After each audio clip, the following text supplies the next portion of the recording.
Hi, my name is Dr. Nancy Dome, and I am the CEO of Epic Education. And today I have the pleasure of defining microaggressions and implicit bias for you.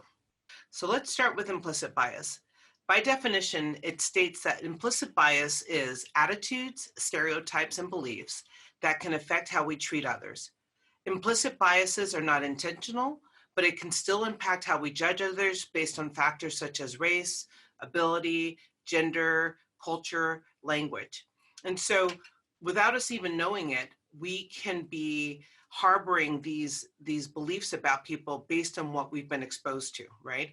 And so it refers to our unconscious, and I think that's really important, is that when we talk about implicit bias, most of them are unconscious. And so we're not even aware that they're there and they just show up. But what that also means is that it could be that we have a bias that is contradictory to what we state our belief is. I can have a very strong belief and be pro something and be in support of something, but that implicit bias can come up and actually contradict that belief. And so it's really important that as these biases show up, that we actually give them attention so that we can begin to combat them. Characteristics of implicit bias, one of the main ones is that they are pervasive, that everyone has them. We may not think we have them, but we all do. They do not necessarily align with our declared beliefs, as I said before.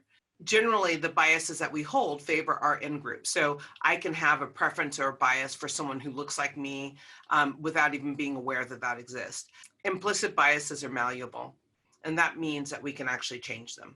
That if we put an effort forth and we bring it to our consciousness and a desire to truly change them, that we can. Implicit bias associations develop over a lifetime, and we usually get them at a very early age. And we can usually thank the media and other exposures to things in our society to where they come from. Now, microaggressions. Microaggressions, by definition, are the everyday verbal, nonverbal, and environmental slights, snubs, or insults, whether intentional or unintentional, which communicate hostile, derogatory, or negative messages to target persons based solely upon their marginalized group membership. So microaggressions, the way I think of it, are the actions, and a lot of them come from our implicit or explicit biases. So I can have a belief about someone or something that I'm not aware of or that I am aware of, and then the things I say can become aggressive and marginalizing because I'm not aware of the bias that I hold. So I'll give you an example. I speak a lot in front of crowds, and on a regular basis, I'll have someone come up and say, that was a great speech. You're so articulate.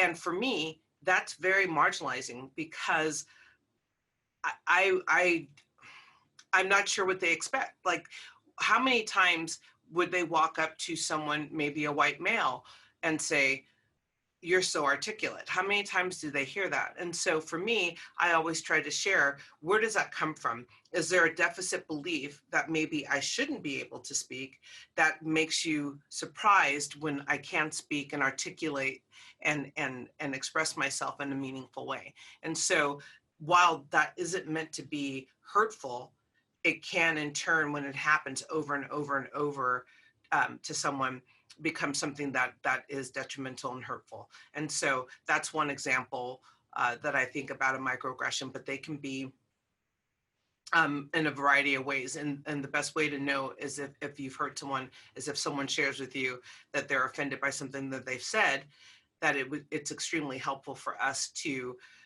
not take it personally and to really just stop and think about that wasn't my intention, but it was my impact. And so if my impact was negative, then I can correct it. Microaggressions are very tricky, and it's hard to know when we have offended someone.